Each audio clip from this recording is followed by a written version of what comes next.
Hi, this is Dustin. In this video, I will show proof for No More Genocides Part 3 with today's science and technology for real Star Trek with credible resources in the description. My background. I have 2 bachelor's degrees, 2 master's degrees, I completed my PhD degree except the dissertation and instead wrote a book that is free on Amazon based on Yara Shahidi's hypothesis given in a speech at the Gleason Respect Awards on October 19, 2018. The hypothesis is that prevention will lead to equity, and that equity will lead to equality. This is a nonprofit channel, and everything said on this channel has a reference in the description. If you have any questions, ask them in the comments. Okay, let's begin. In Star Trek Enterprise, they said they got rid of wars by 2151 in the pilot episode. Genocides happen because wars happen. This means no wars, no genocides. Propaganda promotes genocides because it pushes the narrative by making the enemy less than human or making them an animal. Let's solve genocides.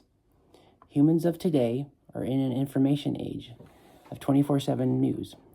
This means people are experiencing violence happening in other places all over the world right now, and in a way they couldn't before.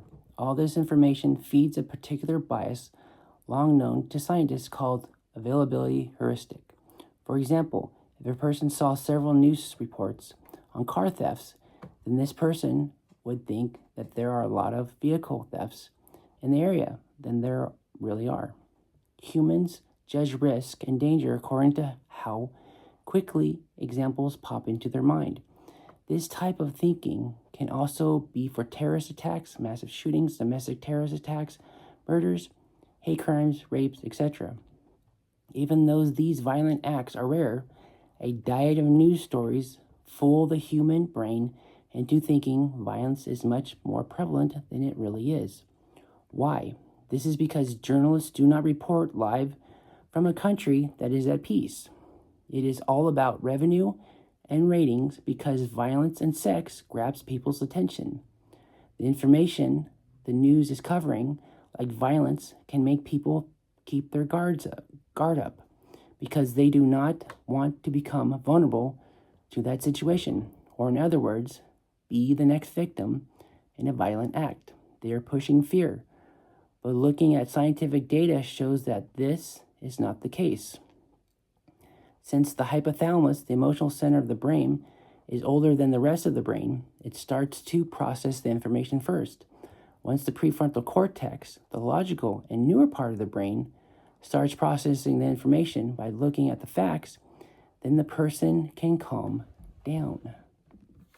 In actuality, some businesses are promoting propaganda and business model, and they are profiting from their manipulation of misinformation to the public. For example, some companies are using political journalism to push propaganda in order to push frustration and anger into cultural wars for ratings. These ratings have their audience members watch their advertisers push products in the hopes they will buy the advertised products with higher ratings.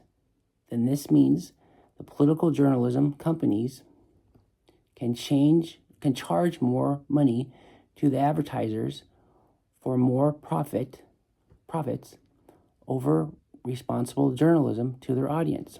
Also, some social media companies use algorithms to push people to propaganda websites who claim they are reporting the true news.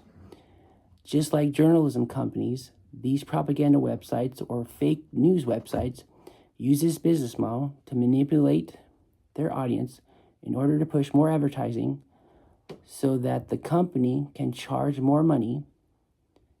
The bottom line is the profit margin.